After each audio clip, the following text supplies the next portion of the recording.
Ramadan session, and it stuck with me. She said, Allah sits between every cause and every effect. Meaning the cause of everything in creation, Allah has already preordained it. And based on the action of that thing, however it does, the effect is already written out for it. It's not doing nothing outside of the plan of Allah. It's already written out for it. This should bring over a massive sense of humility for us. I think Allah, we don't have to be responsible for all the things before and after what we do or what others do. It's a tremendous pressure.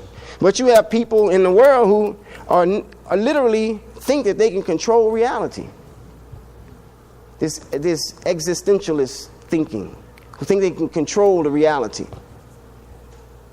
And the reality is showing them that Allah is al-Haq. That reality is not the responsibility of man. And Allah is the real reality.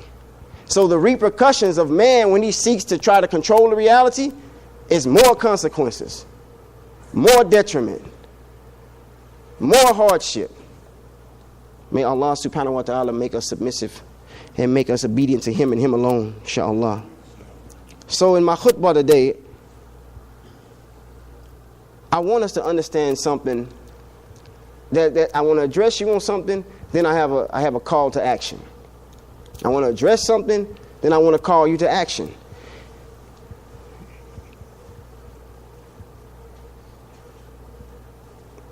You know, when you are part of a team and you committed to the team, whether the team is up by 20 in the fourth quarter with 2 minutes left, or whether the team is down by 20 in the fourth quarter it's still your team. And you don't abandon the team. And I've been a few places, not a lot, around the country, but enough to see that I'm committed to my team. I help anybody else develop theirs too, with what I have saw work as a positive strategy for us. But I'm committed to my team. And my confidence is in every last one of you to not get comfortable. To not get comfortable.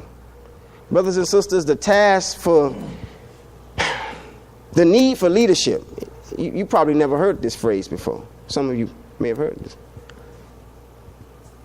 It's more prevalent today or more necessary today than any time before. Why? Because everybody is following something. And the pharmacopoeia that the Quran provides is a pharmacopoeia that it doesn't intoxicate you to the point where you cannot act within the natural properties that Allah has given you.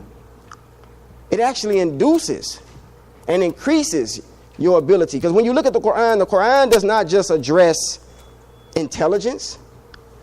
The Quran speaks to emotions, and the Quran also addresses ignorance.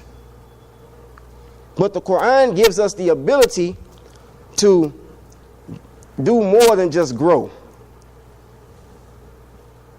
A wise man once said that everything that grows doesn't necessarily develop. And I think that we become infatuated, we become distracted by things that are growing. It looks big, it looks mature, it looks like it works. But when we measure it, what is it producing? The responsibility of this community, brothers and sisters, is ours. It's ours.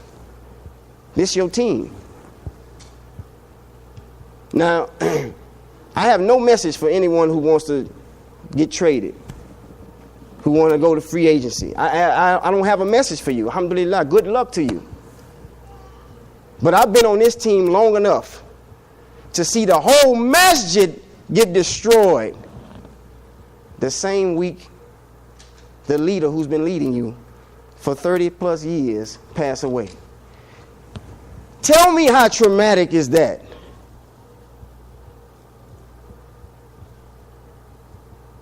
You probably say, well, it just master's destroyed, just go take out the insurance policy and rebuild it. We ain't have one.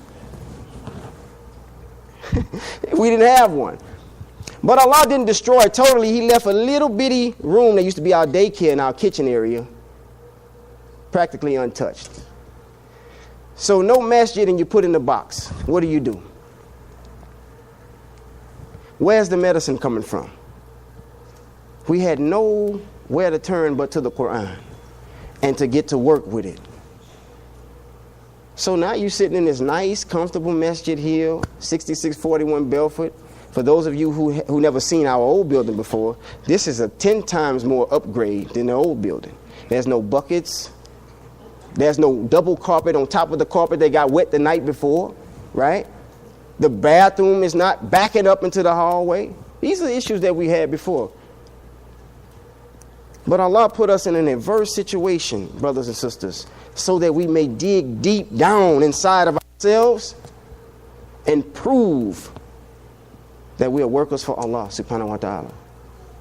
So I just want to remind you in the conclusion of this first half of this khutbah that nothing has changed. Still wearing the same jersey, still following the same plan. But there's more to be accomplished. And don't let the light of luxury make us become lazy, make us become unattentive. Because outside of 6641 Belfort, brothers and sisters, you see what you see when you drive to this masjid. Look at the neighborhood around this masjid. It's not even growing and developing. But it takes people to develop the neighborhood. This whole month we talked about Black History Month, Black History Month, Black History Month, bringing to thought contributions from black leaders in this country. And I think that next year we need to really put emphasis on the social reform plan of the Honorable Elijah Muhammad and the Nation of Islam. How our neighborhoods became rebuilt. And it wasn't a theology that rebuilt these neighborhoods or rebuilt these human beings. It was a commitment to an organized plan that made me feel like somebody.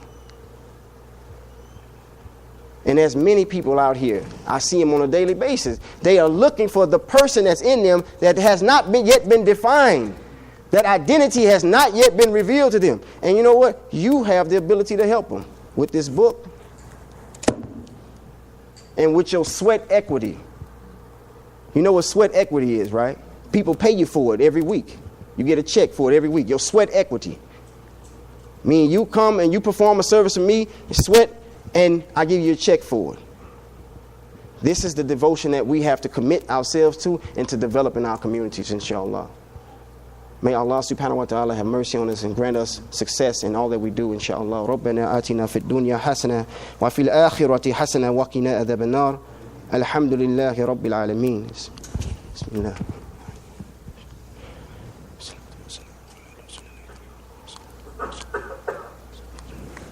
Bismillahir Rahmanir Rahim. Wassalatu wassalamu ala Rasulillahi Kareem Muhammad sallallahu alayhi wa sallam wa ala alihi wa sahbihi ajma'in wa ba'da. So,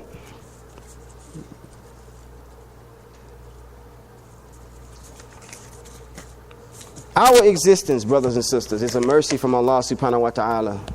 As unique as you and I are, if Allah so chooses to do away with all of this right now, He could do it. He could do away with all of this and us altogether. And it wouldn't harm Him in the least. Wouldn't take nothing away from Allah subhanahu wa ta'ala. But to usher in a new design of creation, Allah subhanahu wa ta'ala, He says in the Quran, أَلَمْ تَرَ عَنَّ اللَّهِ خَلَقَ السَّمَوَاتِ وَالْأَرْضَ بِالْحَقِّ إِنْ يَشَاء يُذْهِبْكُمْ وَيَأْتِ بِخَلْقٍ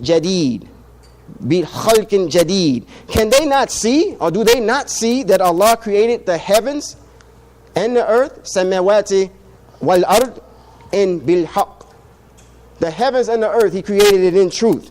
And if He so wills, He can remove it and put in its place a new creation. And the new creation is not necessarily something that you might recognize. because Allah is just that powerful. It don't have to be something that you think that you can recognize. But I tell you what, this question, this Quran, this statement that the Quran makes, it's not a statement that's made to put fear in the hearts of the believers.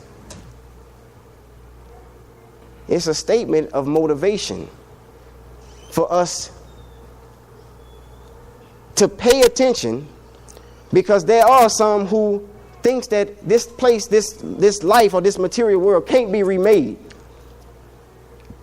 But our history, brothers and sisters, has proven that we can remake this environment ourselves. We have the ability to remake this environment ourselves. One of the words that's used in this passage of the Quran, yuthibkum,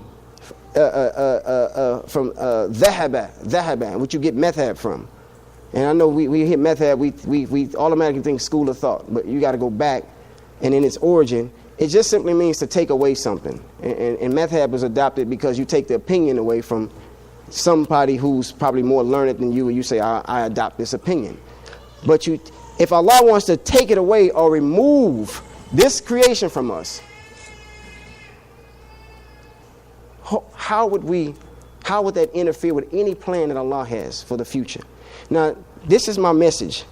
By virtue of the moment that has not happened, at this very moment, it has not happened, which implies that Allah has not chose to do so. So it indicates to us as believers that whatever hardship, whatever battle scars, mistakes, traumas, misfortunes, all these things are wrapped up in one. Whatever has plagued us up until this point, we still worthy of being healed. The Prophet ﷺ, he said that people are like gold and silver. People are like gold and silver.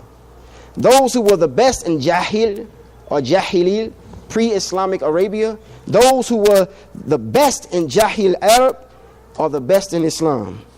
And if the religious those who were the worst in Jahil, pre-Islamic Arabia, are the best in Islam if they know the religion, if they come to understand the religion. Now I have to share something personal with you.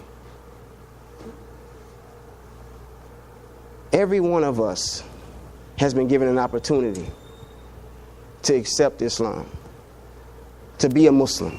It's a great blessing from Allah. I was working for this before I even knew what I was working for. And Allah brought me from a place that nobody believed that I would ever make it out of alive.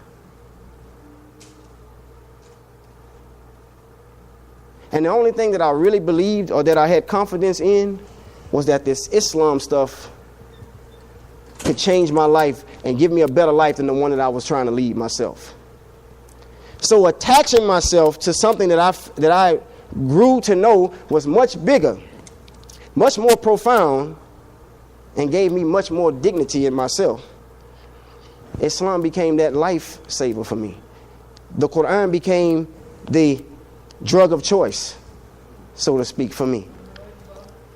Because the Quran, Allah says, this book is a book of prescriptions. Allah prescribes things, but only for those who are believers, right? He prescribes things for you to do. And these acts that are prescribed for you are fard. And we say, well, what is fard? Things that are obligatory. Imam Muhammad gave a definition of fard. It changed my whole perception when I started coming into this language. He said that fard is that which your nature has established as a need. I thought about that. I say, well, I didn't create my nature. Perhaps the creator of the nature knows best. So when things are given to us in the Quran as far as the prescription, right? To witness, to be a witness, open witness that there's no deity but Allah subhanahu wa ta'ala. To make the salat 5 times a day, to fast in the month of Ramadan, to give in zakat and charity to support those around you who are indigent or less fortunate, and to make the hajj in your life if possible. All of these things are designed to support your nature that you didn't create. And only a believer will follow it without question. So brothers and sisters, there's some healing that only we can help ourselves do.